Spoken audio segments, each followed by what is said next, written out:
Hey, everybody. Welcome to Act 3 on CHOY 101.7 FM. It is Monday, another happy Monday for sure. In the Zoom booth, because I'm still not back into studio, so I'm filming this for Zoom. If you want to watch it on YouTube, you can. But from the Zoom booth, we have Kim Trottier. She is with Culturally Committed, and she's got a ton of information to share with us today. Welcome to the program. How are you, Kim? Hi, Kathy. Thank you for having me. I'm excellent today. Oh, good. I'm so glad. It's a beautiful day in the neighborhood, boys and girls. Let's talk about what Culturally Committed is. Okay, well, maybe I'll start a little bit with how it started, because I think that kind of leads into where it all is going right now. But I'm an oral health provider. I provide services to remote Indigenous communities all over Vancouver Island. And through this work, I've developed all these incredible relationships with community members all over the place, elders and children, and just these incredible people. And they have really helped me in my practice to learn how to engage with the Indigenous community in a good way. And so I created Culturally Committed because I wanted to create a place where other health and service providers could come to learn how to engage in a good way with their Indigenous clients. So that was kind of the catalyst that started all of this. How exciting. And when you say you're an oral hygienist, is that like a dentist, or like just for those people that don't maybe know what that is? Yeah. And this, how did this come about? Were you working on a client and felt that there was a miscommunication somewhere along the line, or what prompted this work? Yeah, so when I say I'm an oral health provider, I don't often say exactly what I am because nobody knows what it is. I'm something that's called a dental therapist. And so dental therapists, we're a very small sect of the profession. There's actually only 5 dental therapists that are working in all of the province of BC. And Wow. Between the 5 of us, we deliver services to over 50 nations in the province. So we are a very busy bunch. No kidding. Yes, yeah, but it's great work.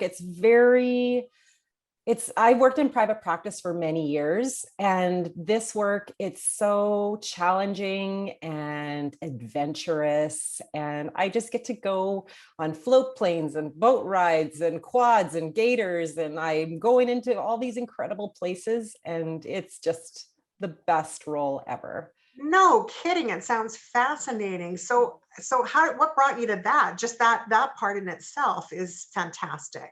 Well, I've been a dental therapist. This is going to be my 20th year. Wow. Yeah. And so since I was 21. And so when I was graduating from high school, my mom, I didn't really know what I wanted to do. And she said, you've always liked going to the dentist. I was one of those weird people that like to go to the dentist. And so she said, you should maybe, try dental assisting and see if that's a good fit for you. And I applied to a dental assisting program in Northern Manitoba because I lived in Manitoba at the time. And 3 of the instructors there were dental therapists. And I'd never heard of a dental therapist before. And so that kind of opened my eyes to the profession, that it even existed, and then what that work looked like. And so I only worked for a dental assistant for 10 months. And then I just felt like I got to do this. So I applied to the program. It was through First Nations University of Canada. And I'm not Indigenous, but they do accept a handful of non-Indigenous students, and I was accepted. So the rest is history. Oh my goodness. Well, Yeah. and I've never heard of a dental therapist, to tell you the truth. So what is the difference between a dentist or a dental hygienist and a dental therapist? Yeah, I always explain dental therapy. We're kind of like a mid-level service provider. We're kind of like the nurse practitioner of dentistry. So I do fillings, I do extractions, I do cleanings, but I do it in portable clinics. I have equipment that I take with me. I travel into communities and I set up in nurses' rooms or wherever they're wanting to put me. I'll just set up my portable chair, my portable cart, and I just get to work. So how do the First Nations or Indigenous families, being that you're not Indigenous, how have you been able to bridge that gap? I'm assuming that was where Culturally Committed came from, but there must have been initially a gap in there for you to be able to start exploring some other way of coming to community. What did that look like? Well, absolutely. In the beginning, when I was traveling into new communities, there was always hesitation, being a non-Indigenous person and just with the history of non-Indigenous people in British Columbia. And so when I travel into community, oftentimes I won't even have patients booked the first few times that I go in, but I will generally sit in the waiting room of health centers, and I'll just drink coffee and talk to anybody that comes in. I get to know the elders, I get to know the children, and slowly and surely, people want to see me. And all of a sudden, it's just like I go to those places and I Yeah. hardly have time to sip my coffee. It's very busy. So it's just establishing a relationship, and not just for the purpose of doing the work, but for the purpose of really knowing someone. Absolutely. So yeah, so Absolutely. my Yeah. Yeah. yeah. One thing I know in work I've learned, I have had the great blessing of working closely with Snamo Nation here. Um, but it was a long relationship building process. And I think that what many people don't understand about First Nation community is because of, unfortunately, so much damage that was done in previous years. Much of the damage for which, I'm sorry to say this, but Caucasian Canadians do not necessarily know about or had not learned about until very recent years. I mean, certainly I wasn't taught any of it when I was going to school and it was happening at the time. Mhm. There is a very there's a level of trust that needs to be created between individuals before you can move forward in any capacity in these communities.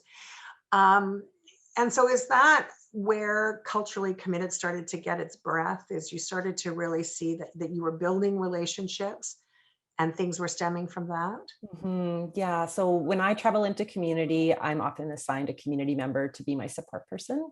Yeah. And in one of the communities that I go to, my support person is this incredible elder. She's just a little firecracker. And especially early on in my work, there were occasions when I was saying and doing things that were not appropriate, Yeah. but I didn't even realize it. Like I didn't even realize the things that I was doing that were causing discomfort for my patients. Yeah. And so this particular elder, I'll never forget the day that I had asked a patient about their involvement in culture in the community. And he just stopped and he looked at the elder, and the elder looked at him. And then she looked at me and she said, "You can't ask that. Like, it's not appropriate for you to ask that." And I was mortified. I'm sure you were. I was horrified, and I apologized to the patient, and he just said, "Kim, I know you didn't mean anything." And that conversation, that openness deepened the connection between he and I. And he has since become one of my favorite people in that community. So having a person who is willing to share with you where you are making mistakes so you can correct your mistakes and do better. I just thought, wow, what if other health providers had access to that kind of mentorship? And so it was actually, in my work, I have all these close connections with these people that I serve. Yeah. And people do come to me, oftentimes not for dentistry, but just to talk and share with me things that are happening to them accessing health services. Yes. And some of these things, I'm just like, oh my goodness, like sometimes it's surprising, sometimes it's concerning. Yeah. And I always offer direction on pathways for complaints if a complaint is appropriate, or some kind of reconciliation. But most oftentimes people aren't interested in that. They're just looking for somebody to talk to. And it was on a day in October. This was how it all started. There was a day in October where every single patient I saw shared with me a recent experience accessing services that were culturally safe. And on that day, it was like a brick to the head. Pardon me. I just felt like I was being called to do something. Like, I can't even really explain it. It was just the most profound moment of clarity that I thought, people need mentorship. Like, people don't have access to these relationships, and that's why they're not knowing the things that they're doing that aren't helping. And Absolutely. yeah, so that day I went and visited my dear friend and your dear friend, Dan Elliott, who works in the community that I was at. And I shared with him what I was thinking. And he just said, "You got to do this." He said, like, "You're being called to do this work, and it's your responsibility to answer that call." So that's how it all started. Well, you're right. Dan and I are very, very good friends, and he has been an incredible mentor to me on so many levels and a great friend. Um, I think that one of the things that I'd like to identify is what safety looks like. I think that there are For us, when we are feeling unsafe, and not to divide, so I'm careful on that, but we can quite easily say to a service provider, we are not comfortable with the situation, and these are the reasons why. First Nations and Indigenous families don't necessarily have that luxury. So, what does safety actually look like from that perspective?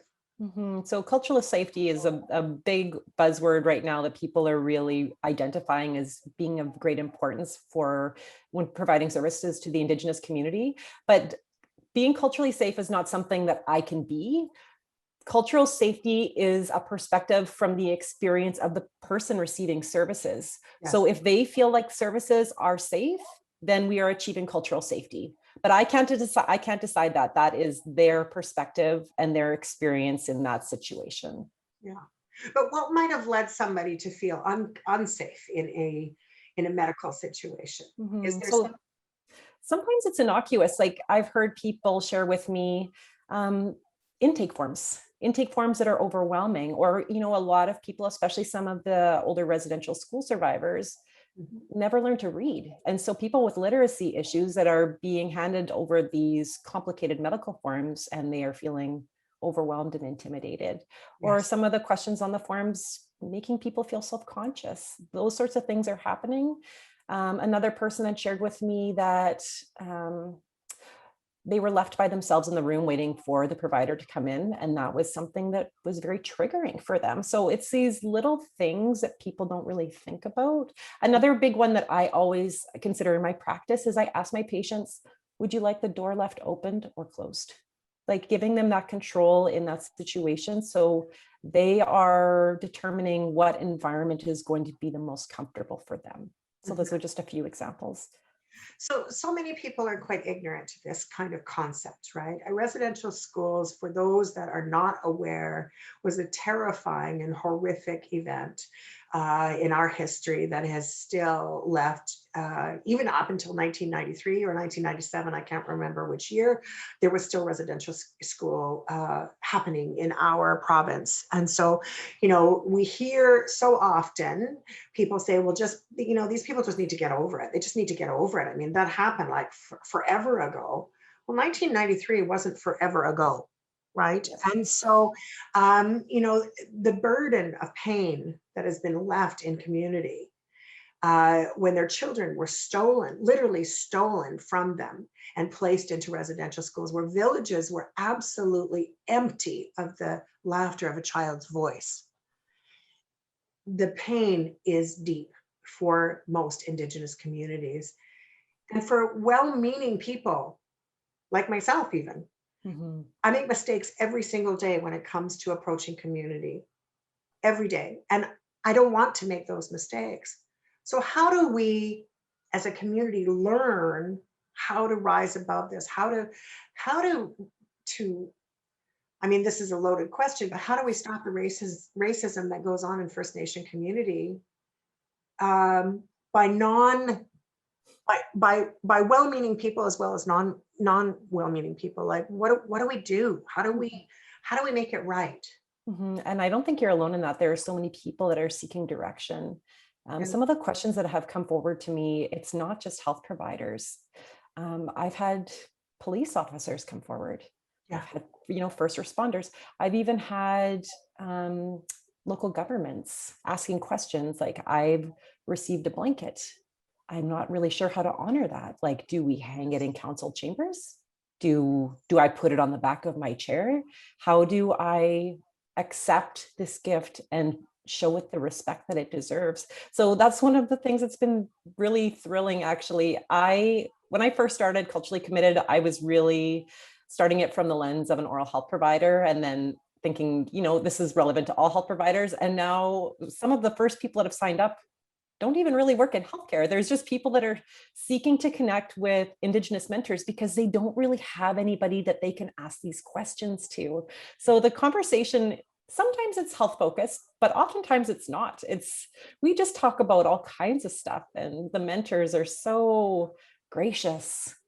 So gracious. I can't believe their grace. It's just an honor to have them engaging in this work. So yeah, it's been a huge learning journey. But I think for people that are wanting to to do better, like you really have to just dig into recognizing where your biases are, because we all have biases, and start unpacking those, like seeing those, realizing your biases and exploring how you can unlearn. Yes, absolutely. Mhm. I've had the great privilege of being mentored by Connie Paul, Mm. Connie is a nurse here, nurse practitioner in Nanaimo, in the Nanaimo First Nations, and I met her probably 6 or 7 years ago, and she has been my greatest gift. She is just truly an exceptional human, and really has taught me that it's okay to ask, right? And I think that people are often unsure about what is the question. Does that make sense? Like, Mhm.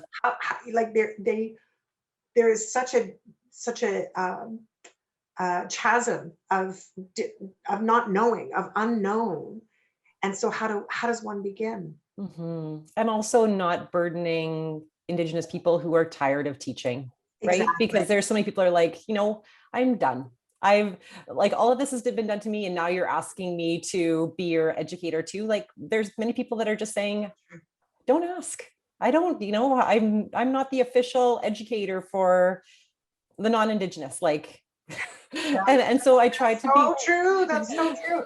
That's so true. I mean, yeah. that's like asking the Punisher. Like, I mean, it's looking at it that way. That's so very realistic. There are people that don't mind the share. There are Mhm. others that are, as you said, they're like, hey, come on now. Yeah.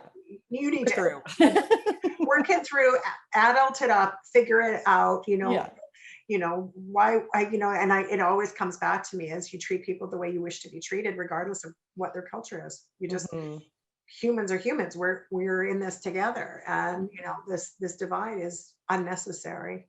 Absolutely. It's so real for so many people, for sure. Mhm. What have been, as you've gone into these different villages and these different communities, how have you what have been some of the things that have been most inspiring to you? Hmm. Oh gosh. I just my biggest privilege truly is just being invited to share with the people. One of the nations that I travel to, there's this sweet little elder there. She's just remarkable. And I remember she wanted to get a cleaning before I left. And so I ended up staying late to accommodate her. And there's a lot of grizzly bears in this particular community. People don't drive around, they walk everywhere. And so the appointment concluded and it was dark outside. And I told her that I would walk her home. And so I walked her across the road, and she invited me in, and she pulled out cans of chunky soup. She asked me which one I wanted, and she made me soup, and we Isn't had that sweet? we had tea. Her walls of her home just looked like it was they were just papered with photographs and artifacts and all of these incredible things, and we just talked for hours, and I just feel incredibly blessed to be able to receive knowledge from the community members that I work with. It's incredible. Yeah, it's a great gift for sure. It's an Mhm. absolutely wonderful gift. And here, we are blessed on Vancouver Island to have many different communities to draw from, for sure. And each one is uniquely different. Mhm. There's no two communities, just like there's no two people that are the same. And so I find that the gift that they give us is constantly just to be aware, right? To be aware of the people that you're around, and allow the beauty to unfold as it naturally does. Mhm. But I'm sure that there have been some challenges as well. So would you mind sharing some of those challenges from a positive light? Of course, I mean, I don't want to reburden anything, but have there been some obstacles that have gone in your way, and how have you had to deal with it? I don't know. I can't even really say as far as this work goes. There have been obstacles. The biggest obstacle is just positioning myself in a way that people can get to know me. It's Yeah. just breaking down those barriers and creating that trust that really is the biggest challenge. As far as this work goes, I have no, I can't complain. Like it's, yeah, it's just amazing. That's That's like a cheap answer, but I don't really have one for you. know what? It's not a cheap answer, because in reality, you know, when you're doing something that you love, I find for myself, when I'm doing things that I love, yes, occasionally there are challenges that come up, but the lion's share of things that happen just propel the work forward, right? So Mm, yes, of course. I mean, I have heard from, in my experiences, issues with police officers, issues with first responders, where they really have to deal with some pretty difficult situations, and in trying to do the right thing, have at times made things worse. And mhm, certainly for an elder's perspective, when they've really when the trust isn't there, and yet there's help that's required, it's hard to make that shift, right? And so mm. I guess that's where I'm coming from, more of the, well, you know, how do we make it better? Or how have you found that you've been able to make something better that might have started off to me not necessarily as positive? Well, in the work that I've been doing through Culturally Committed, one of the things that did recently happen, and I'm sure that you've heard about it, was the red dresses that were torn down in Yes. Ladysmith. And I was, it really caused a lot of pain for me, because I know Yeah. I work very closely with the community of Staminas. I'm friends with many of the people there, and I recognize that those dresses were hung for specific people that have been lost. And so to see people disgracing that, I know it caused so much pain within the community. And so through my work with Culturally Committed, I decided I didn't really want to focus on the negative of it. I didn't want to talk, I didn't want to bring energy and Yeah. lens to what happened. I wanted to, because when I was reading the comments on the posts, I soon realized a lot of people didn't even know what those red dresses were for.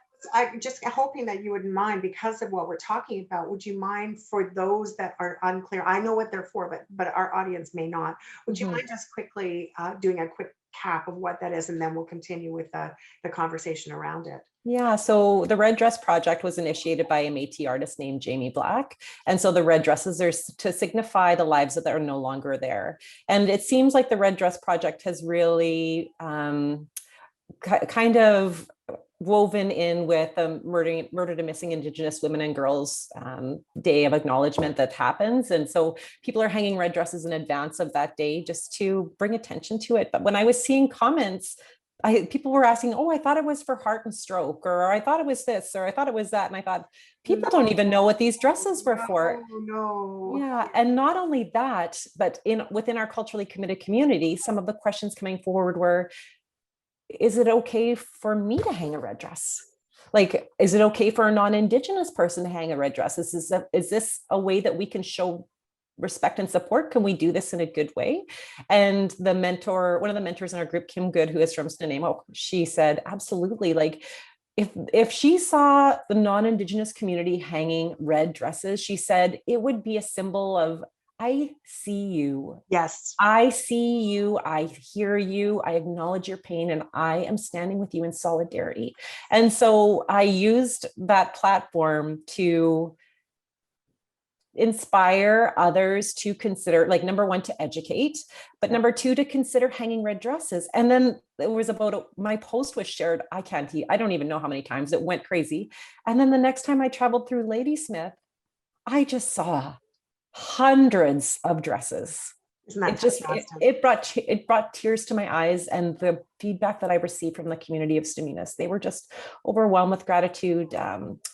Roxanne Harris is the chief out there, and she said that it felt like the community of Ladysmith was blanketing the community of Staminas, like blanketing them with love and support. It was very impactful, and I just thought, oh, this is good work. Like, it's powerful when something so positive can come from something so negative.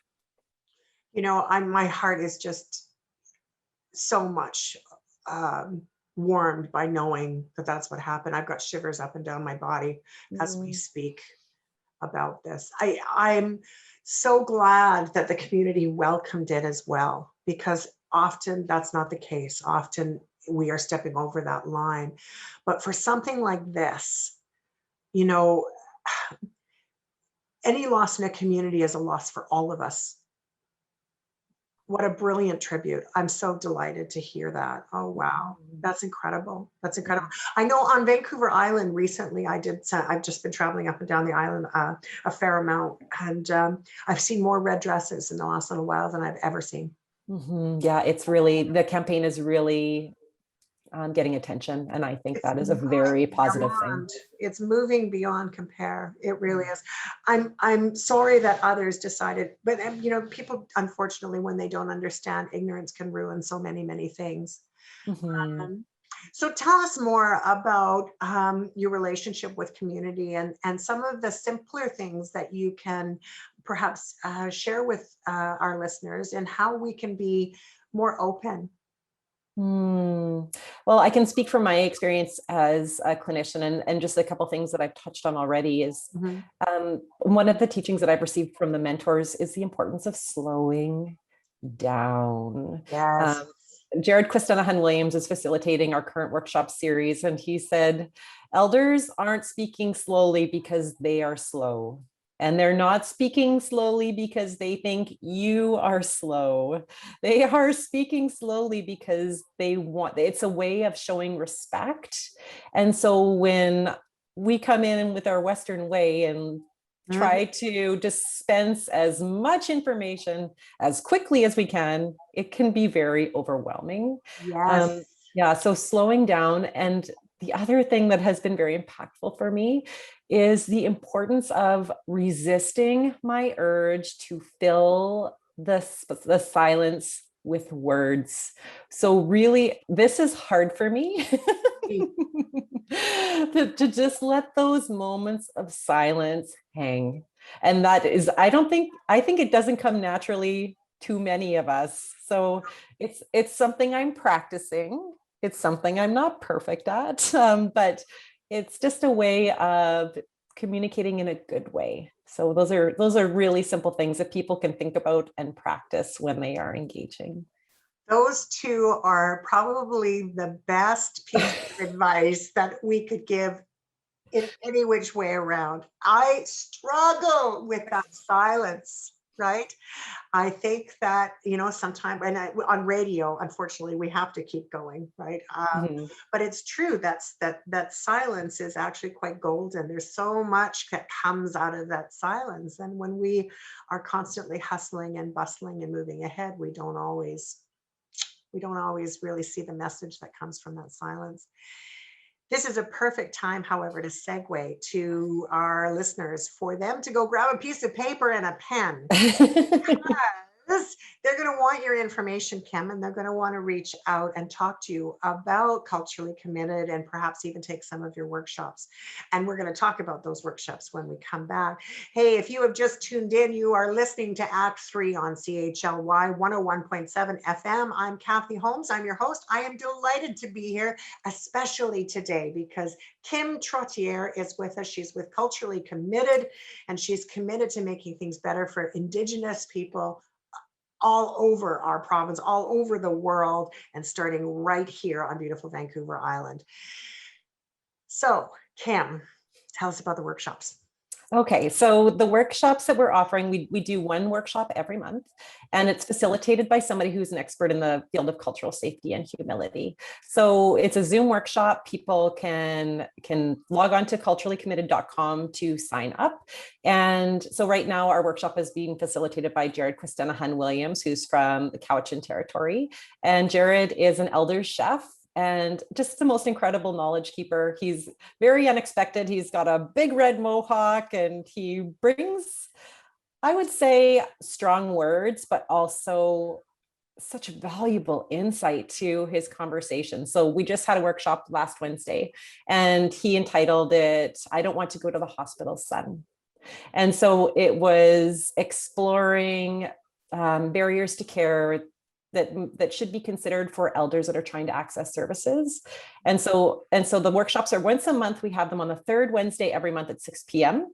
And I should also mention that all of our workshops are recorded. And so if somebody is interested in doing the workshop, for example, Jared's is a 2-part, they can still sign up.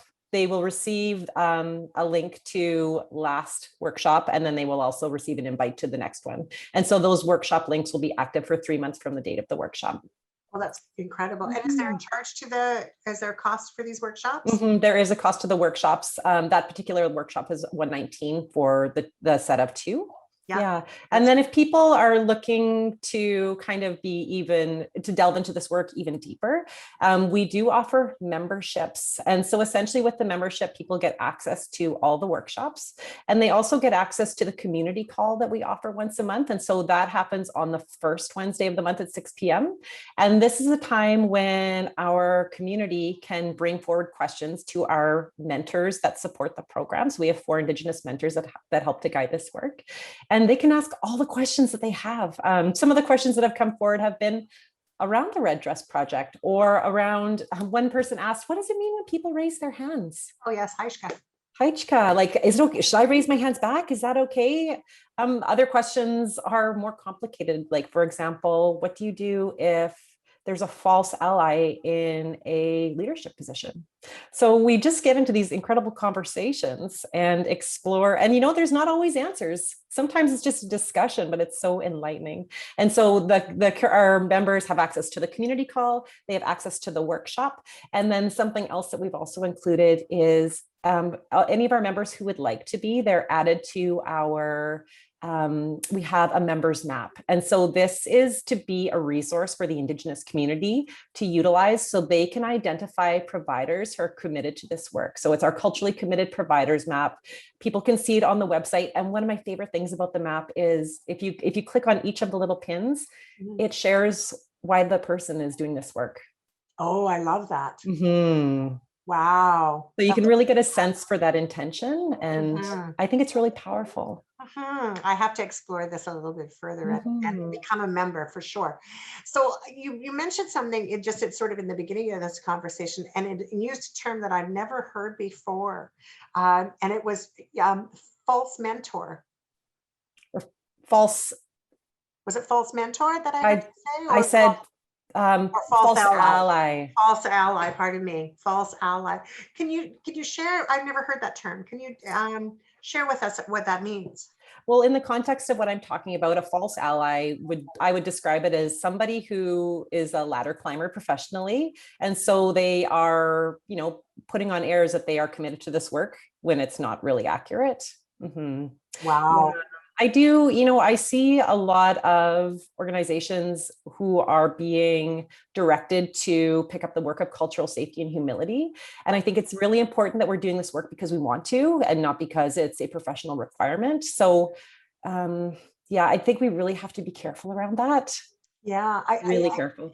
It's a fascinating point, because you're quite right. Very often people will go ahead and do something not because they believe it, but because it makes them look good in community. And that's exactly the opposite of what any true culturally committed organization would want to have in their arena. I mean, that doesn't serve the cause, it actually destroys it. Yeah, and I've had a lot of organizations approach me asking me if I offer organizational memberships, and I'm continuing to lean away from that, because at the end of every call, I always raise my hands to all of our participants and thank them for being there, and not being there because they have to be, not being there because they've been mandated to be, not there because their employer told them they have to be. They are simply there because they are committed to doing this work.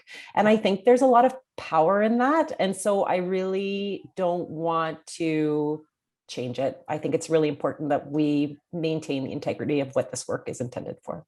I agree. I absolutely agree.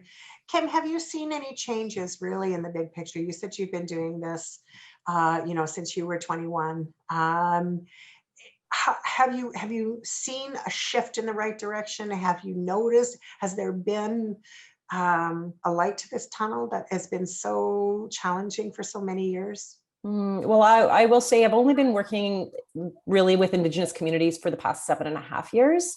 And so it's hard for me to really speak to that intelligently, because I know for me, I had very little awareness in the beginning. Yeah. And now that my awareness has grown a lot. So from my perspective, it seems like people are becoming more aware, but maybe it's just because I'm becoming more aware. But I am hopeful. It seems like a lot or all of the health regulators in the province, the professional regulators, have prioritized cultural safety. It's their number one priority right now. So hopefully that is a positive step in the right direction.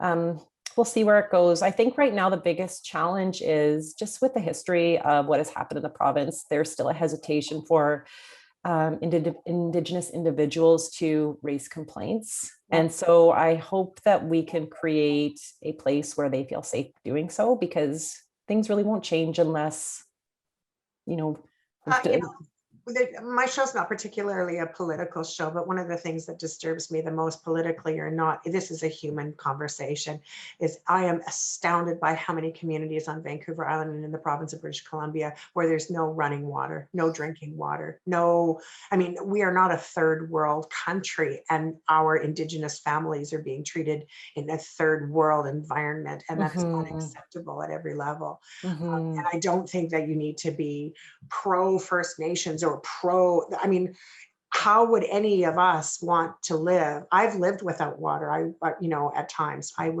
had a small acreage actually on the mainland, and I knew I was out of water, and I had the luxury of being able to order it in, right? Yeah. If you're not in that position and you're spending it was $110 to drop a load of water that would last just a couple of days. Imagine being in a community where you're not even able to truck the water in because people won't pass over the territory. It's ludicrous to me that people are without water. I agree. So, and again, that's a little bit off topic, but it makes me angry. That stuff does, I'm sad that I've grown in a life where I was ignorant to what was going on in Indigenous communities.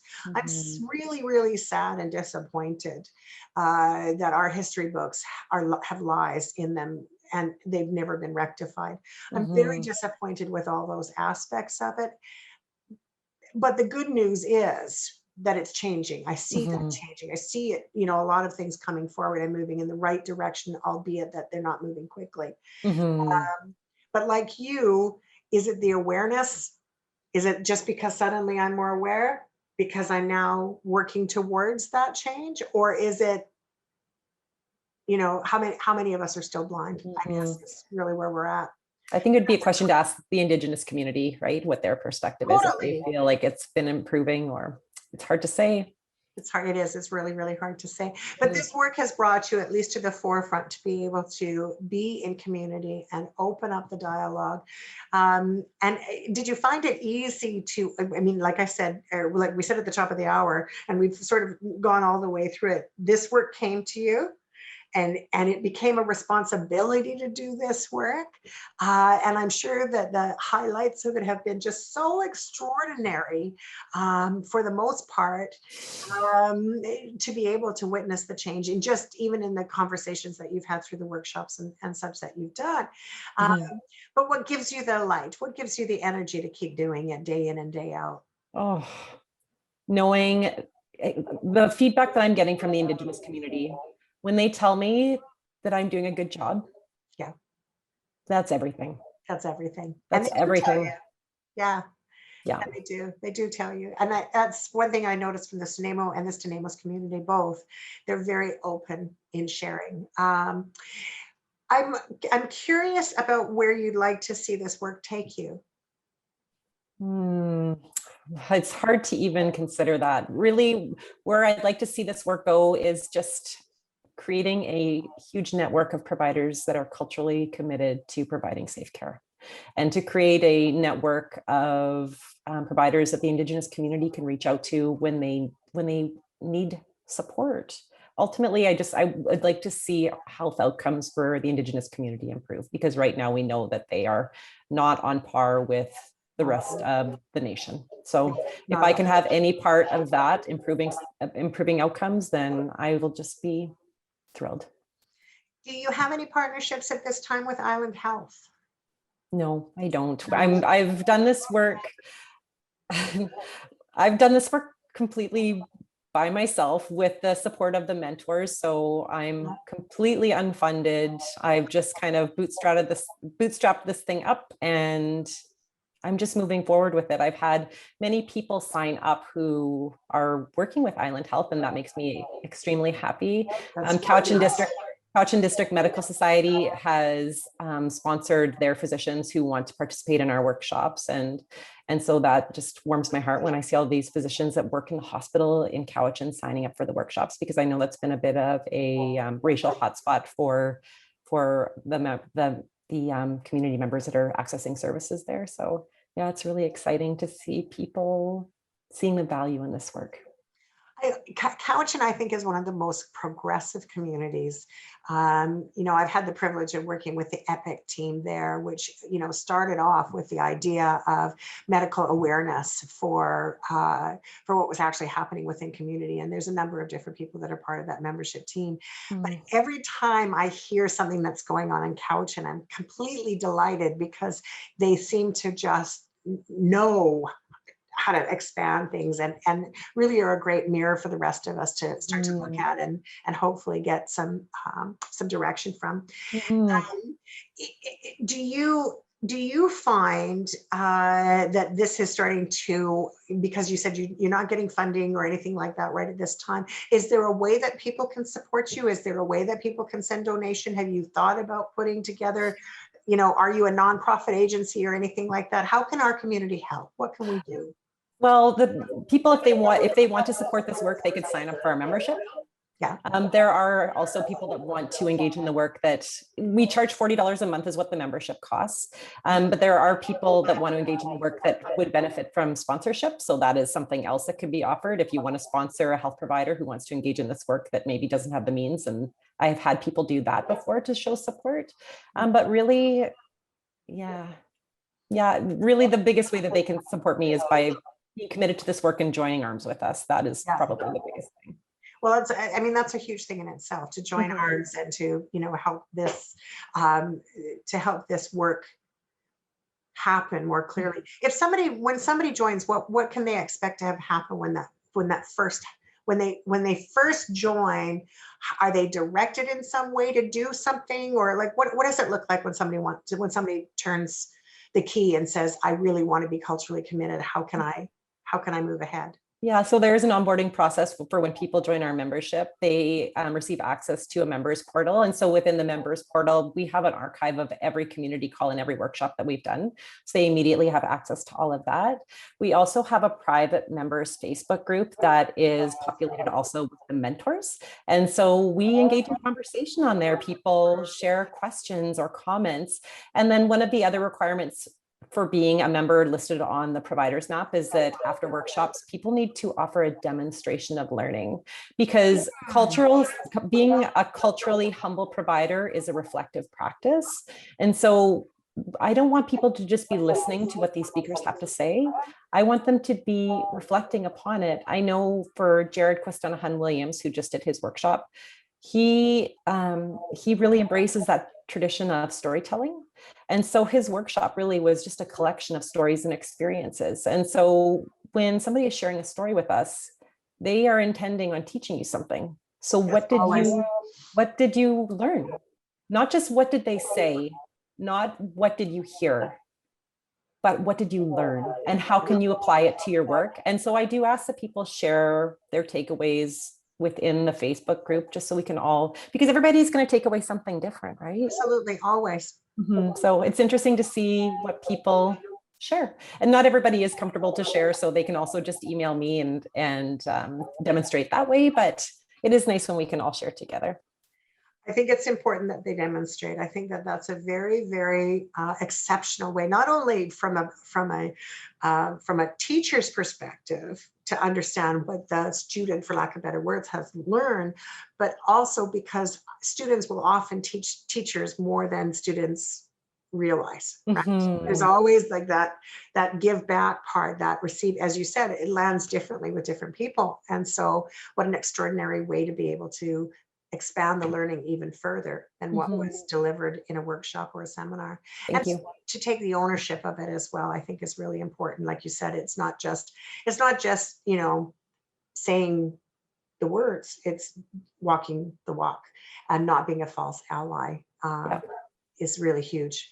Mhm. I'm very fascinated by the work that you're doing. Ladies and gentlemen, if you've just tuned in, you tuned into Act 3 on CHOY 101.7 FM. I am humbled to bring Kim Trottier, the owner of Culturally Committed. She is the designer and the creator of something beyond exceptional in our community. And you need to check her out, and here's how you do it. Can you share your website with us, Kim, your Mhm. telephone number, or whatever it is that you'd like to present to be able to have people get involved? So our website is at culturallycommitted.com. If people want to reach out to me or have questions, they can email me at info@culturallycommitted.com. We're also on Facebook at Culturally Committed. We're on Instagram at Culturally Committed, on LinkedIn. And also I do have a YouTube channel with a few interviews that I've done with some of the people who've been instrumental in helping me develop this work. So you can check out Culturally Committed on YouTube and get a little taste of kind of the conversations that we have. And you'll also be able to watch her on our next episode of Act 3 on Shaw Spotlight. So be sure to tune in. Dan Elliott, one of the mentors that she spoke of earlier, is interviewing her on Raven Tales. So it'll be quite a fabulous show. So make sure you tune into that. You can find that on Cable 4 and Cable 150 on Vancouver Island. So I guess, I've got so many more questions and so many more thoughts in my mind, and knowing that as individuals, we can be an impact into community. Is it acceptable to when to um, I'm having troubles putting my question together, because what on the one hand, I know that it's about building relationships with community. On the other hand, you can't build a relationship without saying hello. And so I guess I'm wondering, do people feel comfortable in their very first hello? Is there something that we should do? When we meet someone who's from an Indigenous background, um, and to not feel out of place, or to let that discomfort become comfortable. Does that make sense? Yeah, one of the teachings that I've received around, starting to build that relationship is just ask who they are and where they're from. Yes. Who is your family? Yes. Because that's everything in Indigenous culture is family, that connection to a community and to a land. And so that's kind of where I start when I'm developing a relationship with someone. And I also share who I am and where I'm from and who my children are and a bit about myself, and really, show who I am, because that's really important. So that would be my recommendation for people that are trying to engage in a good way. It's a really great place to start. Yeah, absolutely. Actually, that was the first teaching that I learned from Connie Paul, was to just say, I'm Kathy Holmes. I am from, my family is, the background is, we come to you with, and this warm thing. And it has really, really helped a lot, just to be able to start the conversation with someone. I think that as humans, as people in general, we have this aversion to things we don't know, right? We're a little scared, and that fear actually is what holds us back from creating these very meaningful relationships. Have you found that fear has been a big part of why there's such disconnect in community? Yes. And in fact, a lot of the people that are signing up for the memberships, that's what they're saying. And it's so funny because, you live your life and you think that everybody kind of has the same experience that you do, but I'm really realizing how fortunate I am to have these relationships that I have. And so when people are reaching out, it's because they don't have somebody that they can talk to. They are scared. They don't know who to ask. They don't want to cause offense, but they really deeply do want to learn. So if I can be any part of creating that space for those questions to come forward and those relationships to blossom, I think that's pretty amazing. Well, I think that you're already doing that. It's very clear to me, very, very, and I'm sure it's very clear to our listeners today, that that's the mission that you have behind everything you do with Culturally Committed. As we get close to the end of the program, we come to the question, the deep, deep question that I always ask. And, it's because I think that's to me, it's always about the wisdom. What's the takeaway? What's that moment, if you could imbibe in our community, that they can take away from what we've talked about today and from your experiences with Culturally Committed? Mm, my advice to people would be to not be afraid of the discomfort, but really lean into the work and be prepared to listen. Don't talk, just really listen to what people have to say. The knowledge that is available is just, it's remarkable. So yeah, just lean into that work and have open ears and an open heart, and you will be gifted beyond measure. Well, there's no doubt about that, that you will totally. And I would also add to that, that if an opportunity comes up for you to participate in community, I know with COVID, and actually I was going to ask you about that. Have you noticed a real change since COVID happened with Indigenous community? What might that look like? Well, there has been a big shift, and some communities are different than others. I'm continuing my work in some communities. Other communities, especially the more remote ones, they're not prepared to have me back yet, and that's okay. You know, they're in control of who they want to let in and out of their community. But in the beginning, there was a lot of fear. I remember traveling out to one of my communities that I go to by ferry, and I was sitting in my car on the ferry, and all of a sudden there was a knock on my window, and the health director was there, and she said, "You're going to have to turn around and drive back on because we're closed." Yeah. Yeah. So things happened so quickly, and I just have to listen and respond accordingly. I'd let everybody know that I'm there and I'm available, but it's completely up to them how they want to see me involved in the community. Yeah, I completely agree with you, and I totally understand. It is about the welcoming doesn't mean that you're not welcome forever. It means that not right now. Totally. Just not right now. Yeah, yeah. And I think it's the same for most of the things that we're doing right now is, so we have to work around it. Let's tell our audience one more time how to reach you.